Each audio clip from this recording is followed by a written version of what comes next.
Day 5 out of 75 days hard challenge. இன்றைக்கி காலையில் எழுந்திரிச்சு என்னோடய ரொட்டீன்ஸ் எல்லாம் முடிச்சுட்டு சாட்டர்டே அதுவுமா பெண்டிங் இருக்கக்கூடிய ஆஃபீஸ் ஒர்க் எல்லாத்தையும் உட்காந்து கம்ப்ளீட் பண்ணுங்க.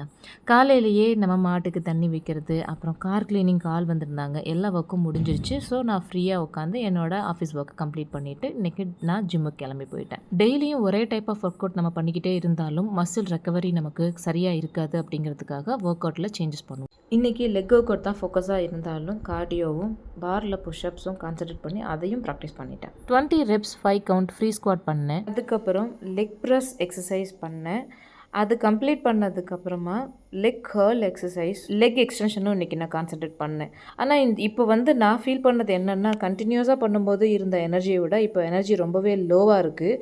மெயின்டெனன்ஸ்லேயே இருக்கிறது வேறு, ஏதாவது ஒரு விஷயத்தை அச்சீவ் பண்ணுறதுங்கிறது வேறு. அதுக்கு ரொம்பவே ஃபோக்கஸ்டாக கான்சன்ட்ரேட்டாக கன்சிஸ்டண்ட்டாக ட்ரைனிங் எடுக்கணும். கொஞ்சம் நாள் கழித்து நான் ஸ்டார்ட் பண்ண இந்த லெக் ஒர்க் அவுட் இன்றைக்கி காலெலாம் நடுங்க ஆரம்பிச்சிருச்சு. வந்தப்போ எனர்ஜி இப்போது சுத்தமாகவே இல்லை. அந்தளவுக்கு எனர்ஜி ரொம்ப லோ ஆகிட்டேன். இன்றைக்கி ப்ரோட்டீன் அண்ட் டயட் எடுத்துகிட்டு மீதி இருந்த ஆஃபீஸ் ஒர்க்கை கம்ப்ளீட் பண்ணிவிட்டு நைட் வழக்கமாக செய்யக்கூடிய டாகுக்கு ஃபுட் வைக்கிற வேலையை முடிச்சுட்டு இன்றைக்கி டே நான் முடிச்சுட்டேன். மறுபடியும் வேறு வீடியோ சந்திக்கலாம். இப்போ நான் போய்ட்டு டாட்டா.